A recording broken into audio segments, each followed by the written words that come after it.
आज दुनिया बहुत तेजी से बदल रही है। 21वीं सदी में सिक्योरिटी का स्वरूप काफी हद तक बदल चुका है। थ्रेट्स पहले से कहीं अधिक कॉम्प्लेक्स भी हो गए हैं। आज लैंड, सी, एयर स्पेस और साइबर स्पेस सभी डोमेन्स आपस में ये गहराई से जुड़ गए हैं। साथियों, ऐसे समय में कोई भी सर्विस यह सोचकर अलग थलग नहीं रह सकती कि अपने डोमेन में वो अकेले ही सब संभाल लेगी। निश्चित रूप से हमारी हर सर्विस के पास यह कैपेबिलिटी है कि वह अगर चाहे तो अकेले किसी भी चुनौती का सामना भी कर सकती है। लेकिन आज के दौर में जिस तरह की चुनौतियां हमारे सामने आ रही हैं, उसमें बेहतर विकल्प यही है कि हम इन सारी चुनौतियों का मिलजुल कर मुकाबला करें। इन चीजों को ध्यान में रखते हुए इंटर ऑपरेबिलिटी और ज्वाइंटनेस अब केवल डिजायरेबल गोल्स नहीं रह गए, बल्कि अब ये हमारी ऑपरेशनल नेसेसिटी बन चुके हैं।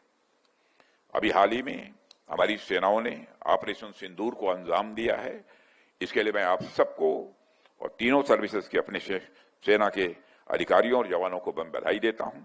और यह ऑपरेशन इस बात का प्रमाण है, जब हमारी सेनाएं आपस में मिलकर काम करती हैं तो उनकी कंबाइंड स्ट्रेंथ कितनी बढ़ जाती है। यानी बड़ी से बड़ी चुनौती का भी मुकाबला करने में वह सक्षम हो जाती हैं और उस चुनौती पर विजय प्राप्त करती हैं। साथियों, इन ऑपरेशन के दौरान भारत ने अपने एयर डिफेंस में ज्वाइंटनेस का एक जबरदस्त प्रदर्शन किया, जो डिसाइसिव साबित हुआ। इंडियन एयरफोर्स का integrated air command and control system यानी IACCS, जिसको इंडियन आर्मी के आकाश तीर और इंडियन नेवी के त्रिगुण के साथ सीमलेसली इंटीग्रेट किया गया, और मैं मानता हूं इस सफलता का यह आधार था।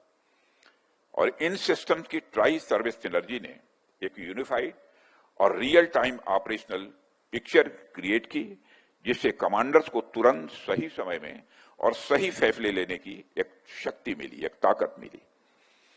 इसमें IACCS ने आकाश तीर और त्रिगुण के साथ मिलकर बैक बोन की तरह काम किया और कमांड एंड कंट्रोल को एक नए स्तर तक वो ले गया।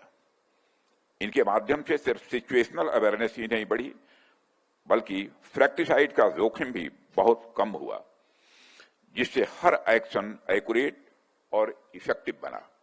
और यही है असली ज्वाइंटनेस, जहां हमारी तीनों सर्विसेज एक साथ आकर यूनिटी और क्लैरिटी के साथ डिसाइसिव आउटकम्स को अचीव करती हैं।